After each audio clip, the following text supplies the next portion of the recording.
Olá, esse é o sexto e último encontro da disciplina de Teoria da Democracia dos cursos de Ciência Política e Relações Internacionais.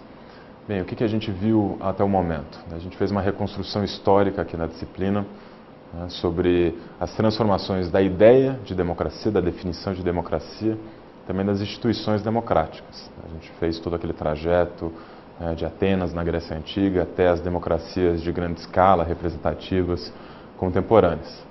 E na aula de hoje, a gente vai falar sobre o quê? Então, vamos ao material para ver os pontos principais desta aula. Começando pela relação entre reconhecimento, conceito central dentro da teoria de Axel Honneth, e democracia. A gente já falou um pouco sobre isso na nossa última aula, a gente vai reforçar ainda mais esse ponto. Segundo tema, limites e dilemas da democracia contemporânea.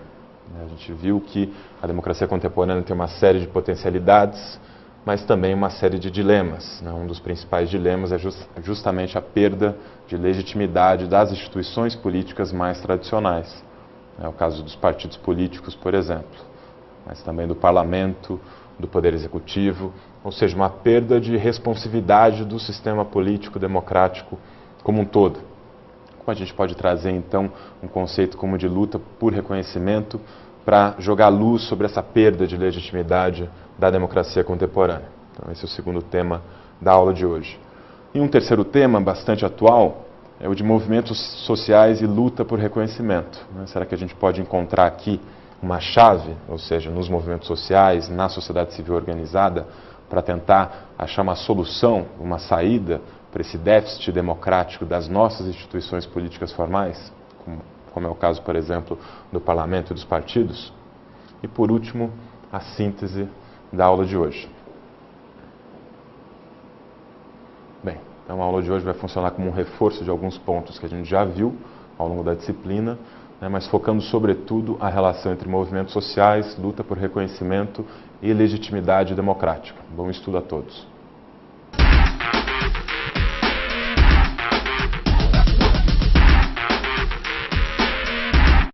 Bem, um dos pontos centrais da obra do autor alemão Axel Honneth, da terceira geração ali da Escola de Frankfurt, aluno de Habermas, é justamente o da necessidade dos indivíduos e dos grupos por reconhecimento. Reconhecimento do quê?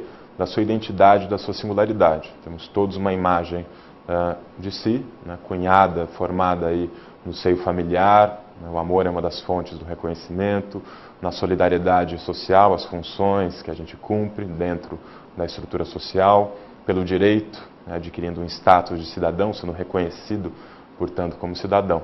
E nós temos essa necessidade. Quando essa necessidade não é, de alguma forma, satisfeita, você tem aqui a potencialidade de um conflito social, ou a saída pela apatia política. Eu deixo de lado, portanto, as instituições, já que elas não me reconhecem, não dialogam com a minha identidade, com o meu senso de justiça, com a minha moralidade. Então, esse é um ponto muito fundamental dentro da teoria do Honneth. Vamos então ao material. Bem, então, como eu disse, essas situações de injustiça, de não reconhecimento da identidade de um grupo, de um indivíduo, de desrespeito, portanto, e todas as formas de preconceito entram justamente nessa experiência de injustiça elencada e definida pelo Honneth, elas podem gerar conflitos sociais e apatia política. Bem, como eu falei ao longo da disciplina, alguns autores fazem um elogio dessa apatia política, dizendo, olha, sem apatia política, os conflitos sociais se exacerbam, a democracia se torna por demais ameaçada. Claro, essas vertentes mais críticas, na qual se incluem os autores vinculados à Escola de Frankfurt, veem nos conflitos sociais, pelo contrário, um potencial de emancipação política. A apatia política, pelo contrário, é vista como algo extremamente negativo, como um déficit democrático. Quanto mais apáticos forem os cidadãos médios, menor a legitimidade da instituição democrática, do sistema democrático como um todo. Bem, a partir disso a gente tem a seguinte lição normativa. A democracia deve fundar-se, portanto, não apenas na expansão dos canais formais de participação, por exemplo, o voto, e a teoria mais ortodoxa da democracia foca muito mais esse aspecto, o da expansão do direito político mais formal, o direito de votar, de ser votado, deixando muito de lado outros canais de participação, né, que não esses canais formais. Então, o Honneth, por exemplo, chama muito a atenção para o aumento das formas de reconhecimento. Ou seja, precisam existir canais institucionais ou mesmo não institucionais, né, mas sociais, de reconhecimento, principalmente para os grupos excluídos, né, aqueles que não têm a sua identidade ainda publicamente reconhecida, né, ou que sofrem processos de estigmatização.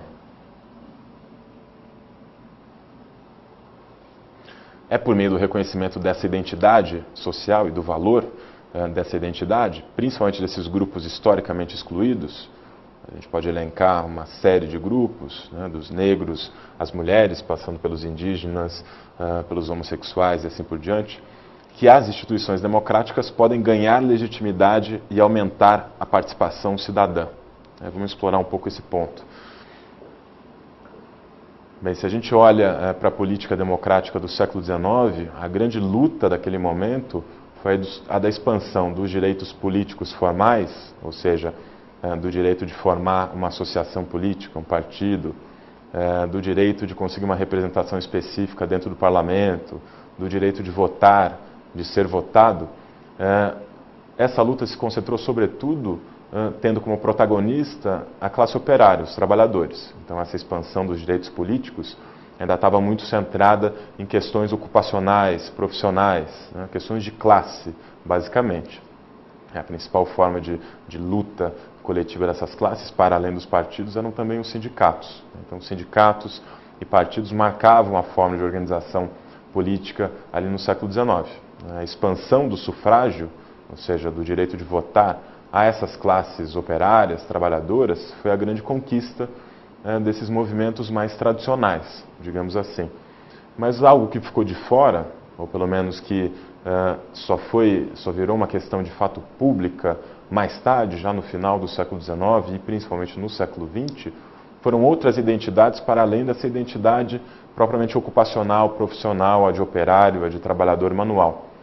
Então aqui a gente tem a questão das mulheres, a questão dos negros, dos indígenas, que ficou muito invisibilizada ainda por essas questões baseadas em classe, né, em salário, em greve. Então esse tipo de discussão foi uma discussão que veio mais tarde, né? Mas uma discussão tão importante quanto aquela, se a gente quer garantir a legitimidade da democracia. Ela deve incluir não apenas os trabalhadores manuais, aqueles com menor status socioeconômico, mas também grupos que são marginalizados em função de outros critérios, né, que não apenas a renda, né, o status socioeconômico, mas também a cor da pele, a religião, o gênero, a orientação sexual e assim por diante. Então voltemos ao material. Bem, então as questões de reconhecimento, como eu falei até aqui, estão intimamente ligadas a um ganho de legitimidade da democracia. No século XIX isso se deu sobretudo em torno de questões de distribuição, de identidade ocupacional, profissional, principalmente em relação à classe trabalhadora, aos operários, aquilo que o marxismo chama de proletariado, e hoje em dia cada vez mais centrada em outros tipos de identidade. Bem, um dos dilemas que a gente vê hoje em dia da democracia representativa, e a teoria do reconhecimento tenta justamente dar uma resposta a esses problemas, assim como outras teorias mais críticas dentro do pensamento democrático, é o aumento da apatia política, né, aquilo que é elogiado pelos autores mais ortodoxos. E quais são os sintomas desse aumento? A gente tem um aumento da abstenção eleitoral. Isso não é o caso do Brasil, onde a abstenção eleitoral é mais ou menos constante nas últimas eleições, tem sido constante nas últimas eleições, mas em países de voto facultativo, ou seja, não obrigatório, essa abstenção eleitoral tem se mostrado bastante elevada, cada vez mais elevada, mesmo em democracias muito consolidadas, como Estados Unidos, como França e assim por diante. A gente tem também uma queda da filiação partidária, o que expressa muito bem essa incapacidade dos partidos políticos hoje em dia de mobilizar militantes, de conseguir com que a sua plataforma de governo, a sua visão a respeito de como deve se organizar a sociedade, seja de fato uma visão abraçada com força por muitos indivíduos da sociedade. Então existe uma baixa capacidade de mobilização por parte dos partidos políticos contemporâneos. A gente poderia aqui acrescentar outros sintomas desse aumento da apatia, né, um aumento dessa volatilidade eleitoral, por exemplo, por parte do eleitor, né, com um voto cada vez menos coerente do ponto de vista ideológico, ou seja, a ideologia, pelo menos as antigas concepções de ideologia, esquerda e direita, acabam se dissolvendo diante desse eleitor que é cada vez mais pragmático, que vota em função de questões muito pontuais, né, e que tem um voto que é mais personalista do que partidário muitas vezes. Um segundo dilema que a gente enfrenta hoje em dia na democracia contemporânea é a da perda de legitimidade dos partidos e das instituições democráticas. Isso aqui está estreitamente ligado a esse aumento da apatia política. Como as instituições são vistas como canais que não canalizam de fato os anseios da população, como não há uma responsividade de fato, a reação, quando não é o conflito, é a da apatia. Então, delega-se esse trabalho de representação à elite política por meio do voto e depois, pronto. Eu não controlo mais os políticos, eles estão fechados no seu próprio mundo e eu só vou me preocupar com isso nas próximas eleições, se é que eu irei votar. Isso é um sintoma, portanto, da perda de legitimidade dos partidos e da democracia como um todo.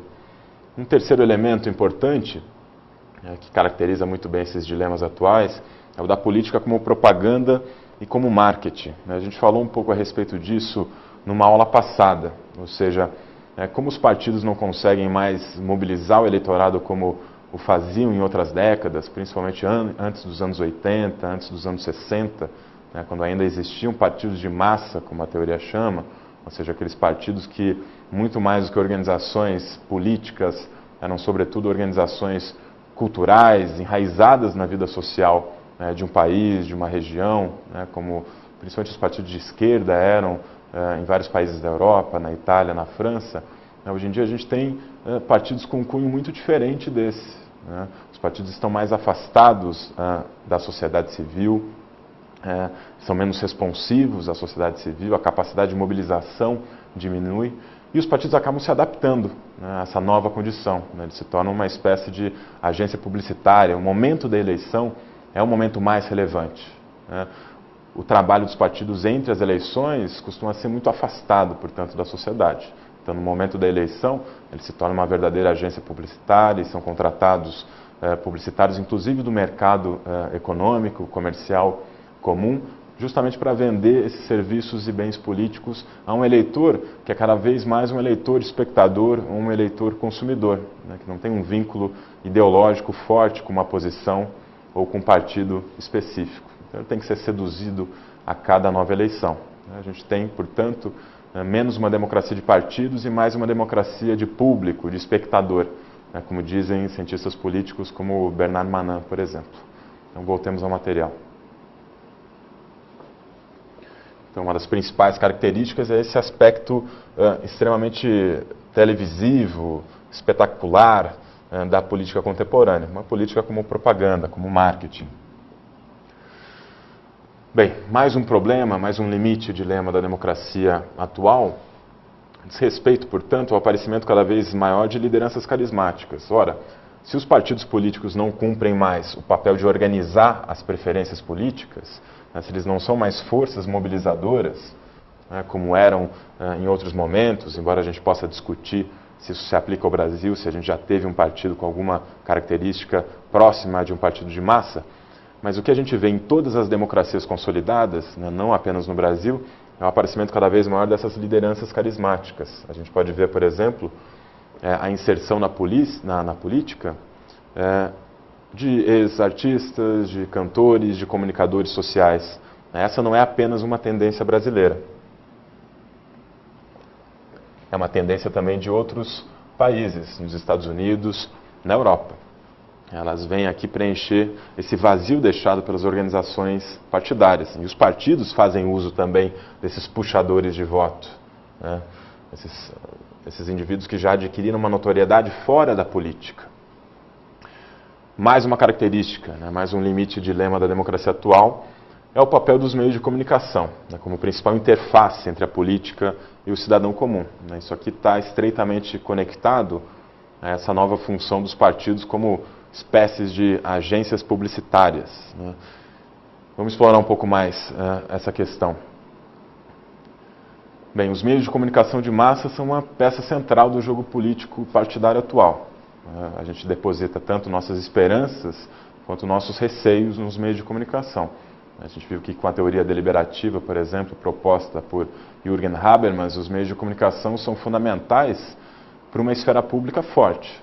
O cidadão só pode argumentar de maneira racional se ele for provido de informações de qualidade. Então a gente precisa de fontes de informação diversificadas, né? A gente precisa de diversidade não apenas desse ponto de vista também, mas do ponto de vista propriamente quantitativo, né? Se a gente tem a produção da informação de alguma forma concentrada em poucos grupos, certamente a qualidade dessa informação irá cair, né? Você tem menos pontos de vista diante de si, para que você possa julgar por você mesmo, segundo os seus próprios valores e critérios. Então, os meios de comunicação são essenciais para o bom funcionamento da esfera pública e, portanto, da democracia, né? Já que a esfera pública cumpre a função de pressionar, de sugerir, de detectar problemas antes que o parlamento faça, né? Ele complementa o trabalho do parlamento e do Estado em geral, na teoria habermasiana, ao menos. Mas se os meios de comunicação têm essa potencialidade democrática muito grande, vários dilemas também são colocados pela sua presença na democracia. Já que os partidos, por exemplo, não são mais capazes de intermediar a relação entre sociedade e Estado, cada vez mais os meios de comunicação cumprem essa função. Mas os meios de comunicação, a gente sabe, são guiados por interesses econômicos. Então, é muito complicado que a principal interface hoje em dia entre o mundo político e o mundo da sociedade civil seja cada vez mais os meios de comunicação de massa, né? E não os partidos políticos, não a esfera pública, como em outros momentos. Então, voltemos ao slide. Seguindo aqui em alguns dos principais dilemas, uma outra consequência é de perda de representatividade da classe política como um todo, né? E os meios de comunicação também acabam salientando muito ou estigmatizando essa classe política. A gente pode ver, e é muito comum escutar frases do tipo: todos os políticos são iguais, todos os partidos são iguais. E de alguma forma os meios de comunicação lucram vendendo esse tipo de matéria, passando esse tipo de imagem. Isso dá ibope, né? Mostrar a classe política como um todo homogêneo e um todo homogêneo ruim, pouco representativo. Claro, esse tipo de imagem aumenta ainda mais a apatia do cidadão médio, que se desinteressa cada vez mais pela política. Ora, se todos os partidos são iguais, se todos os políticos são iguais, por que votar? Por que ingressar em um partido político? Não faz o menor sentido. E os conflitos e protestos políticos, né? A gente tem aqui mais uma consequência desses demais fatores. Bem, qual é o papel dos protestos e dos conflitos hoje em dia? É como se essas ações políticas mais tradicionais, né, cuja legitimidade já foi sendo perdida ao longo das últimas décadas, por conta de todos esses fatores que a gente elencou, se mostrasse insuficiente para canalizar toda a energia que vem como efeito, por exemplo, de experiências de injustiça, né, de afirmações de identidade, tal como tematizado pelo Honneth. Então, esses canais formais não dão mais conta, digamos assim, de todos os anseios que vêm da sociedade civil. Então, outros canais são formados, né? Canais ainda não formalizados, canais que muitas vezes apelam, inclusive, a táticas pouco ortodoxas, ou mesmo a violência, a ocupação do espaço público. Enfim, é como se a política transbordasse agora os canais formais, os canais tradicionais. Essa é uma característica que não é inteiramente nova. Claro, os movimentos sociais, por exemplo, e protestos de rua existem pelo menos desde o século XIX, mas eles ganham uma intensidade muito grande no século XX, principalmente a partir dos anos 60. Então, digamos assim, essa decadência na capacidade de mobilização dos partidos, ela é correspondente a uma ascendência dessas novas formas de ação coletiva, essas ações de protesto, por exemplo. Agora, resta saber se há uma complementaridade entre essas duas formas, se elas podem de fato conversar. Ou, pelo contrário, existe um conflito entre essas formas. Muitas vezes a classe política, inclusive, se assusta com esse tipo de ação política não ortodoxa. né, como se ela de alguma forma quisesse usurpar as funções políticas do parlamento, por exemplo. Né. Outros autores, ou alguns autores dessa ala mais crítica que a gente vem focando aqui no final da disciplina, pensam justamente o contrário. A classe política deveria agradecer ao aparecimento dessas novas formas de mobilização, né, porque elas conectam, elas obrigam essa classe política a se conectar novamente à sociedade civil, né, dando um ganho de legitimidade, né, um respiro a essa classe política. Né. Do contrário, eles estariam já completamente fechados sobre os seus próprios problemas, né, basicamente a reeleição, por exemplo. Então, voltemos ao material.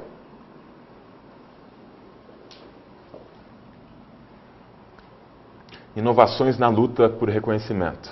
Então, a partir da convergência de todos esses dilemas que a gente elencou agora, que são típicos da democracia contemporânea, caracterizada pela grande escala, por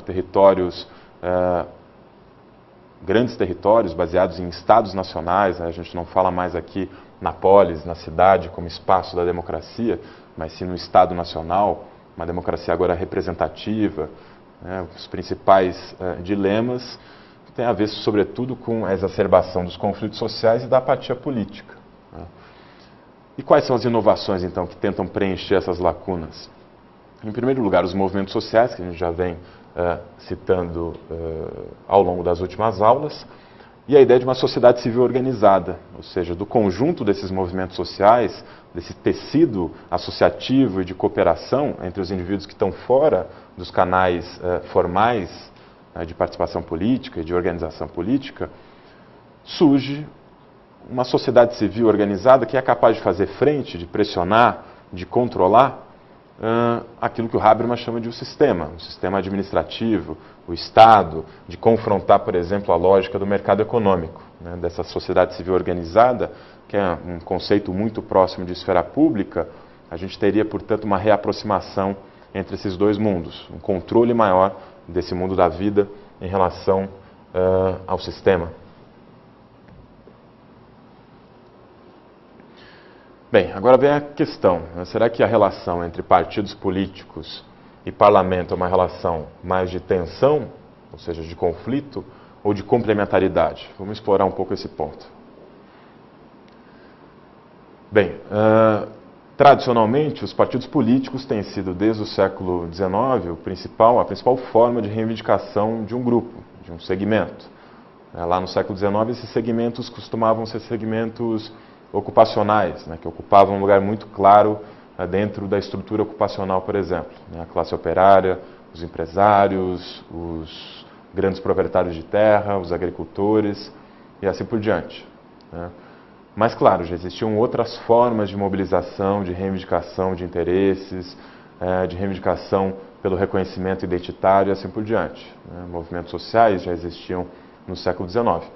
No século XX, há toda uma transformação na natureza da relação entre Estado e sociedade. E um dos efeitos dessas transformações é justamente uma mudança no papel dos partidos.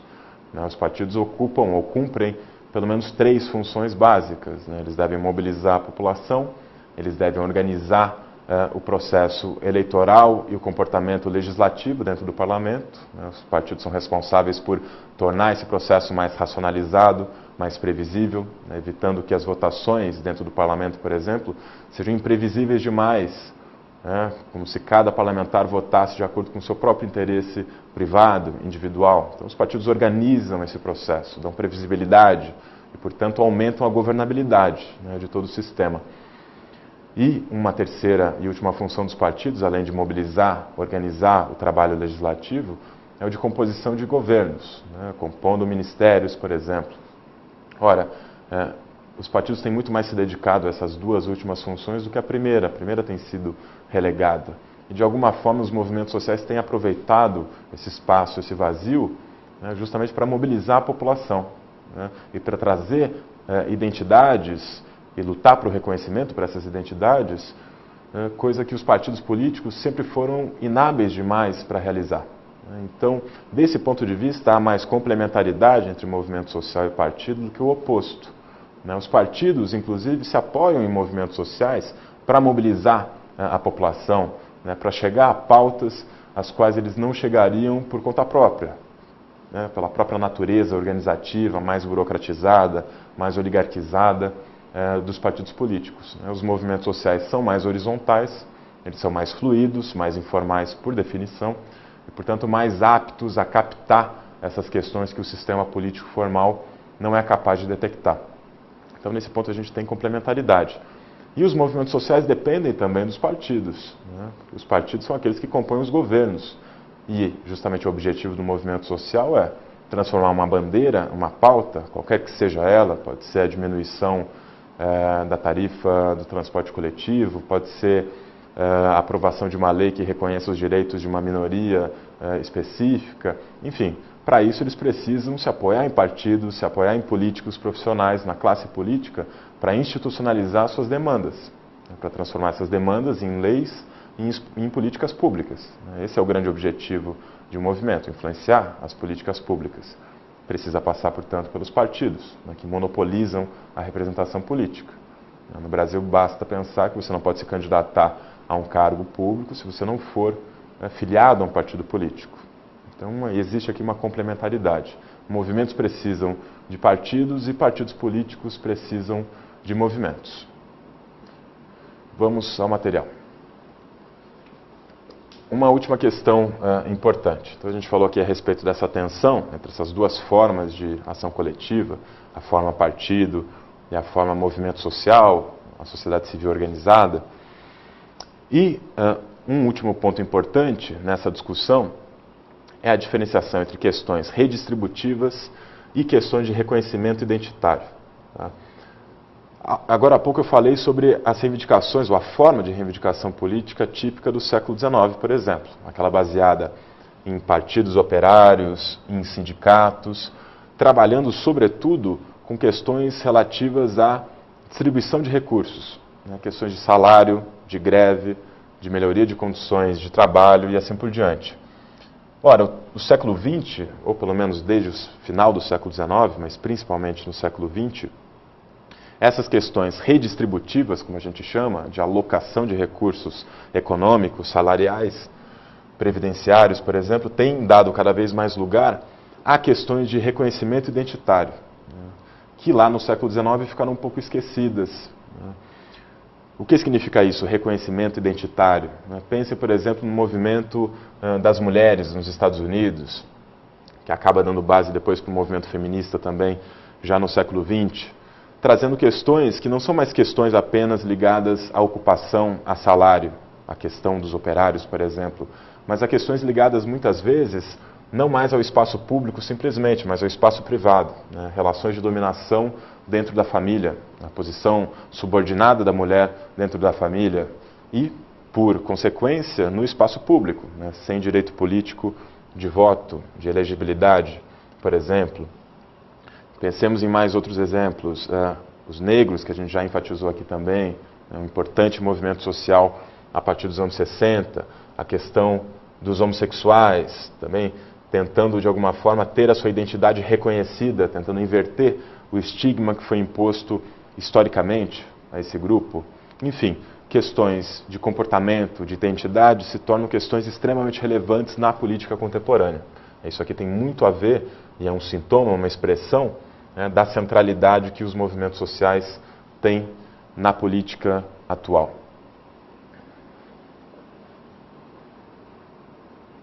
Bem, então a gente explorou bastante aqui já a relação entre partidos políticos, entre formas tradicionais de ação coletiva e essas formas mais recentes, essas formas mais inovadoras de participação política. A gente viu que é uma relação, embora tensa, ela é mais de complementaridade do que de conflito, né? Daí a teoria democrática contemporânea tratar o movimento social como parte do funcionamento normal de uma democracia, e não mais parte de uma espécie de comportamento anormal ou de déficit democrático, como se pensava no século XIX.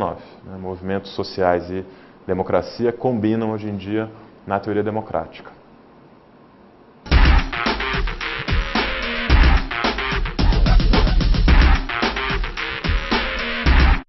Bem, focando agora mais a parte conceitual da aula. Uma das expressões mais correntes hoje em dia, nos meios de comunicação de massa, nos jornais, nas conversas do dia a dia, é a de que a democracia representativa está em crise. Mas o que significa, de fato, falar numa crise da democracia? Será que é, de fato, uma crise? Ou a gente não está passando por um processo de transformação da democracia representativa?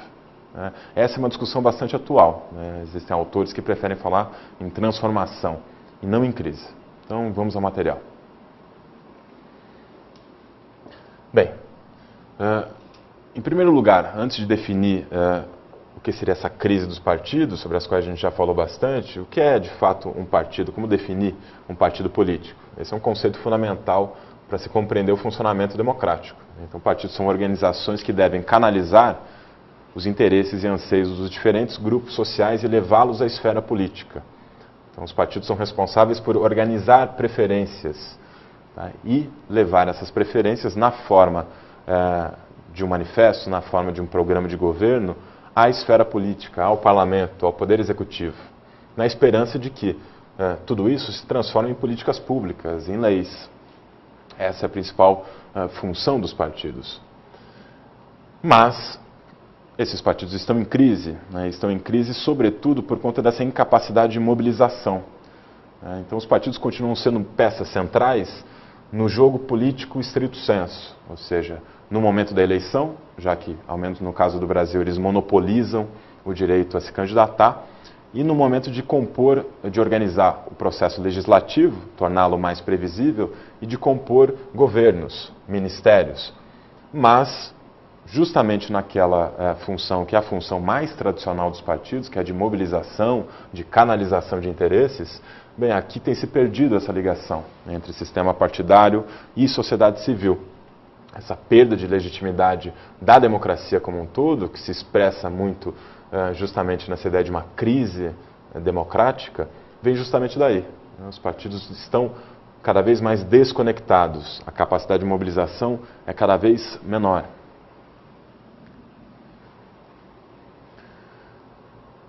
E onde a gente encontra causas para essa perda de capacidade de mobilização? Uma delas é uma transformação econômica muito importante, uma transformação da estrutura ocupacional e econômica, que se vê, que se nota na fluidez das identidades e interesses de classe. O que isso quer dizer? Nós não temos mais aquelas tradicionais classes muito bem identificáveis no processo produtivo. Os operários, os empresários da indústria, os empresários do comércio, os agricultores, os grandes proprietários rurais. Agora houve uma grande fragmentação da estrutura ocupacional. Existem mais ocupações, um mesmo indivíduo pode passar por várias profissões ao longo da sua vida. A gente não tem mais aquela figura, por exemplo, de um trabalhador que permanece durante 40 anos na mesma empresa. Hoje, pelo contrário, a gente passa por várias empresas, pode inclusive mudar de ocupação várias vezes ao longo da vida. A ocupação deixou de ser, portanto, uma fonte primordial ou central de identidade para os indivíduos e, portanto, de interesses de classe e de uma ideologia específica. Isso aqui coloca os partidos numa vida difícil. Como eu vou conseguir representar indivíduos que não estão mais identificados com uma posição específica dentro da estrutura ocupacional? Bem, ligado a isso, portanto, o fato das profissões não serem mais a única fonte ou a fonte central de identidade, de reconhecimento para os indivíduos, a gente tem, portanto, a ascensão de questões comportamentais e de reconhecimento. A gente tem, então, a cor, a religião, o gênero, a orientação sexual, aparecendo como fontes cada vez maiores de reconhecimento para os indivíduos. Dada essa necessidade de levar essas questões à esfera pública, afinal, essas experiências de injustiça, a luta por reconhecimento só se faz valer se ela de fato se tornar representação política e, portanto, leis e políticas públicas. Então, dada essa necessidade e dada a incapacidade do partido de cumprir essa função, os partidos eram muito bons em cumprir a função de representar identidades de classe, os operários ou os patrões, mas se mostraram muito incapazes de representar essas outras fontes identitárias, gênero, cor. Aqui entram os movimentos sociais, portanto, como uma alternativa. Os movimentos sociais e as suas formas heterodoxas de participação política, os protestos a ocupação do espaço público e várias outras. Bem, então, acredito que vocês já concordam comigo que os movimentos sociais são mais benéficos ao funcionamento democrático, principalmente à manutenção da legitimidade das instituições democráticas mais tradicionais, parlamento, partidos políticos, a classe política como um todo, do que como um fator de instabilidade, como pensavam os autores conservadores do século XIX, por exemplo, né, para quem apenas a instituição partido poderia abraçar a tarefa de representação política de interesses. E os movimentos sociais são importantes por uma série de fatores, né, para além dos já elencados aqui. Os movimentos sociais são capazes, por exemplo, de politizar questões que não são politizadas por outras organizações. Questões privadas, por exemplo, mas que dizem respeito ou que são experiências compartilhadas por vários indivíduos. Eu citei agora há pouco o caso das mulheres, por exemplo, a dominação masculina que se exerce no ambiente privado. Isso é politizado pelo movimento social e se torna uma questão pública. A mesma coisa com a situação de estigmatização dos homossexuais, por exemplo. A chegada disso à esfera pública, a discussão pública em torno do tema, é também conquistada por meio dos movimentos sociais. Mas, para além de tudo isso, de garantir reconhecimento a grupos excluídos, portanto, aumentando a participação deles no jogo democrático, os movimentos sociais também são responsáveis por politizar o espaço público. Os partidos políticos fazem cada vez menos isso. Partidos políticos têm as suas sedes, as suas reuniões a portas fechadas, são cada vez mais burocratizados, oligárquicos. Enfim, os movimentos sociais, que não têm essa mesma estrutura organizacional, eles fazem da rua o seu palco de ação. Então é na rua que eles publicizam as suas causas, as suas bandeiras. Isso repolitiza o ambiente da cidade. E aqui a gente pode voltar a pensar um pouco no exemplo de Atenas, no exemplo da Grécia Antiga, na cidade como um palco democrático. Os movimentos trazem de volta isso, uma repolitização do ambiente da cidade. Nem que seja, por exemplo, bloqueando o tráfego de carros. Você acaba, de alguma forma, obrigando aqueles que estão por ali a se tornarem espectadores de uma nova causa. Isso pode ser controverso, alguns dizem que fere o direito de ir e vir, outros dizem que isso é fundamental para o bom funcionamento da democracia, por mais que a gente precise esperar algumas horas a mais para chegar em casa ou no trabalho. Outras funções dos movimentos sociais é o fato de que eles podem também aumentar a capacidade do Estado gerir problemas coletivos. Como assim? O Estado não é uma entidade toda poderosa, capaz de lidar com todos os problemas que aparecem. Novos problemas acabam pegando o Estado de maneira desprevenida. O Estado ainda não tem um know-how, uma capacidade administrativa para lidar com aquele problema. E os movimentos sociais se erguem, eles são criados justamente em torno dessas causas específicas. Então, se o Estado passa a querer lidar com essa questão, uma nova questão, um novo problema, a mobilidade urbana, por exemplo, ele precisa do apoio desses movimentos, do know-how já adquirido por esses ativistas, muitas vezes fazendo com que eles se tornem burocratas técnicos, oferecendo cargos públicos a ativistas. Esses ativistas, então, levam junto com outros ativistas, o conhecimento que eles têm dessa causa específica, desse problema técnico.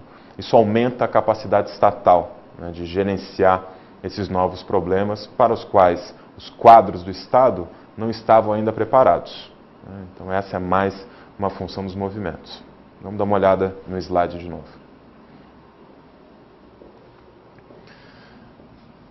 Bem, seguindo adiante, em resposta a isso, os partidos políticos e o parlamento também se transformam.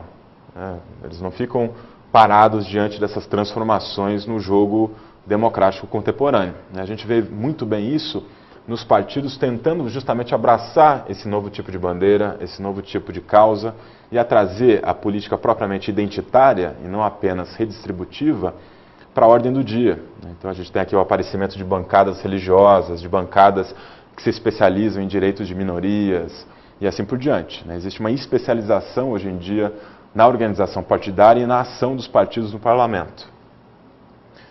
Mais um ponto interessante de adaptação da política tradicional a essa nova política é a ascensão dos direitos humanos como um novo tópico de discussão pública. Os direitos humanos não tinham essa centralidade há 50 anos.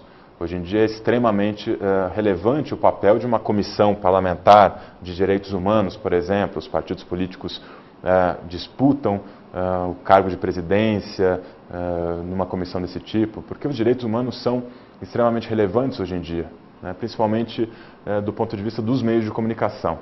Né. Então, os partidos políticos passaram a prestar atenção nesse tipo de causa, se especializaram em função dessas novas bandeiras, dessas questões identitárias, de gênero, de cor, a questão dos indígenas, da orientação sexual e assim por diante. Então, esses são os principais conceitos da aula de hoje.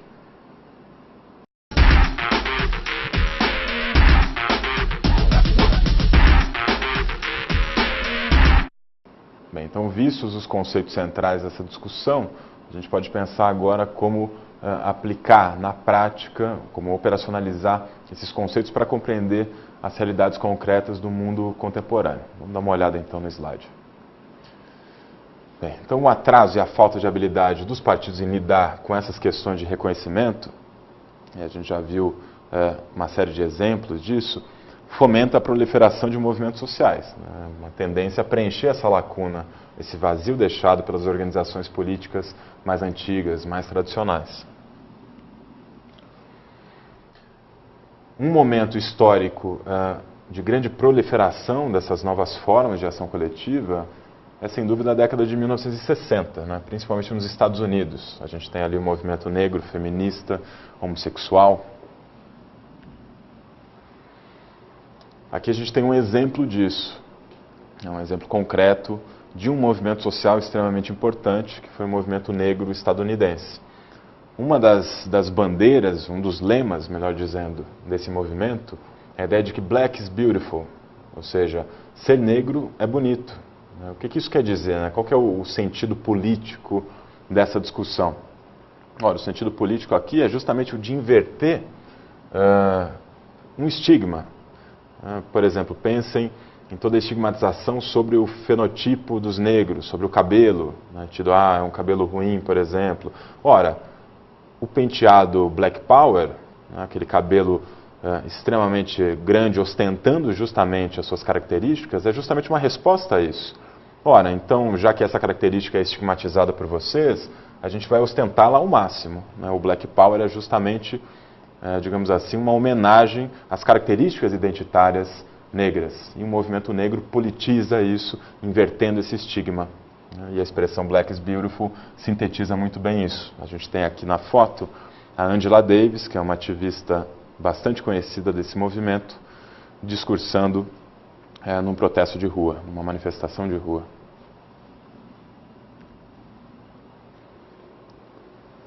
E aqui a gente tem um segundo exemplo de movimento social. Aqui nesse caso a gente tem um movimento pelos direitos LGBT, né?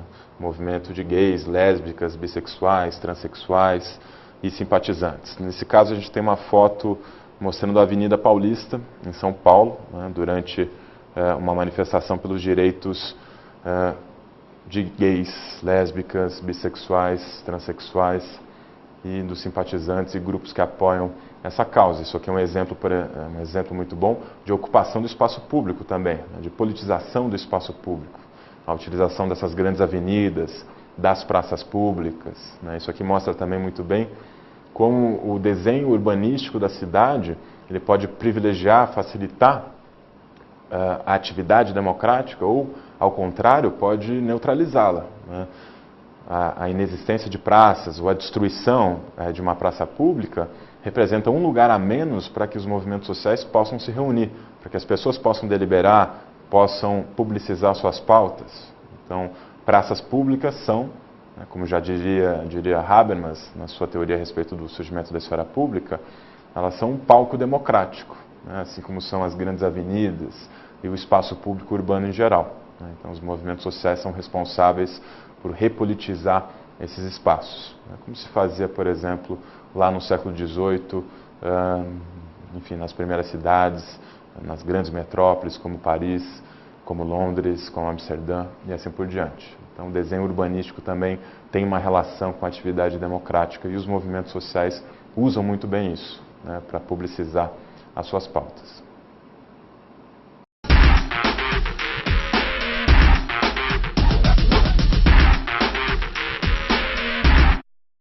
Vamos agora à nossa última revisão, então, nesta última aula da disciplina de Teoria da Democracia. Vamos aos pontos principais desta última aula.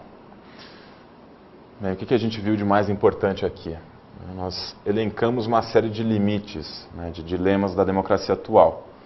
Existe uma excessiva profissionalização hoje em dia da classe política, um fechamento dessa classe política, cada vez menos responsiva aos anseios da população. Nós temos organizações partidárias também cada vez mais burocratizadas, portanto pouco enraizadas socialmente. É uma característica de oligarquização, diriam os cientistas políticos, das organizações partidárias atuais. Isso traz uma série de consequências para o funcionamento da democracia.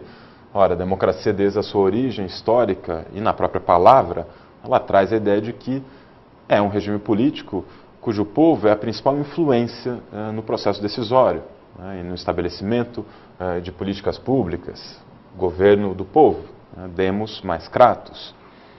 Ora, se a gente tem organizações políticas cada vez mais burocratizadas, cada vez mais fechadas, e instituições, portanto, cada vez menos legítimas, a consequência principal é a da apatia.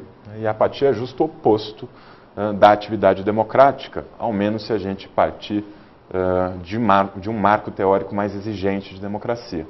É claro, como a gente viu com Schumpeter, com Dow, pode-se também achar que a apatia, ao contrário, é algo benéfico para a democracia, ao menos de um ponto de vista minimalista, ou, como se quer, mais realista a respeito da democracia.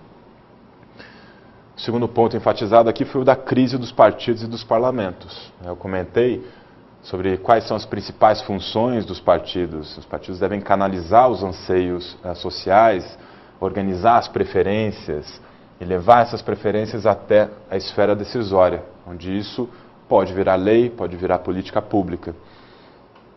E por que os partidos estão em crise? Porque essa função tem sido a menos cumprida. Os partidos se dedicam cada vez mais a outras funções, eles se transformam, eles estão mais preocupados com o comportamento legislativo dentro do parlamento, com a organização dos processos de discussão e de votação no Congresso, na Câmara, no Senado, com a composição do governo, do Poder Executivo, dos ministérios, do que com a questão da mobilização. E do ponto de vista do cidadão médio, do cidadão comum, essa função é a mais importante. Então ele enxerga os partidos fechados em questões políticas estrito sensu, congressuais, dentro do Poder Executivo, e cada vez mais de costas para os interesses da sociedade civil organizada.